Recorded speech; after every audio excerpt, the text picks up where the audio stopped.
जंगल सांस ले रहा था। गरम उमस भरी हवा सड़न और गीली मिट्टी की गंध से भरी हर चीज से टकरा रही थी। विशाल पेड़ काई और लताओं में लिपटे आसमान की ओर देख रहे थे।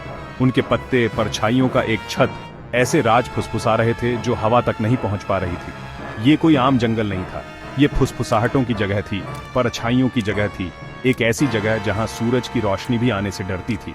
यहाँ उलझी हुई जड़ों और अनदेखे जीवों के बीच एक प्राचीन बुराई हलचल मचा रही थी। ये भूखी नजरों से देख रही थी, उन अनजान आत्माओं का इंतजार कर रही थी जो इसके पन्ना रंगे आगोश में भटक जाएं। राहुल माया का हाथ थामे हरे रंग के रसातल में आगे बढ़ गया। वो कहानियां जानता था, वो जंगल के काले दिल को जानता था, लेकिन माया को उसकी जरूरत थी। उसका भाई एक छिपे हुए मंदिर के वादे से लुभाकर हफ्तों पहले पन्ना रंगी गहराई में गायब हो गया था। राहुल माया के लिए उसका प्यार उसके सीने में एक जलती हुई मशाल की तरह था। उसने उसे वापस लाने का वादा किया था। हम उसे ढूंढ लेंगे, उसने फुसफुसाते हुए कहा। उसकी आवाज जंगल की खामोशी के खिलाफ एक आश्वासन थी। माया, उसकी आंखों में एक बेताब उम्मीद दिख रही थी, उसके शब्दों से चिपकी हुई थी। उनका प्यार धूप और हंसी में बना यहां अंधेरे के बीच में परखा जाएगा। दिन रातों में बदल गए, जंगल और पास आ गया। उसकी दमनकारी गर्मी एक जीवित उपस्थिति थी। अजीब आवाजें सन्नाटे को चीरती थीं।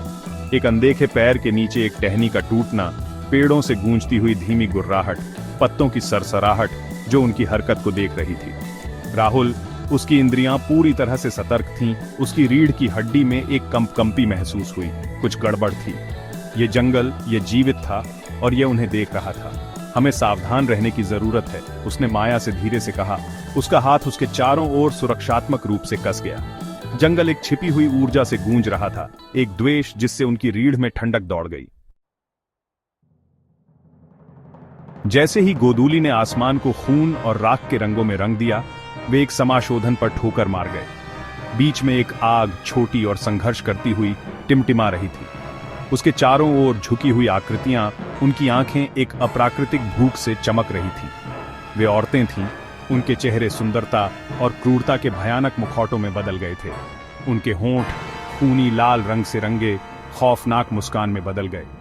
डायन, फुसफुसाहट, कहानियां, वे सब सच थीं। ये जंगल के संरक्षक थे, आदमखोर। उनकी हंसी पेड़ों से अंतिम संस्कार की घंटियों की तरह गूंज रही थी।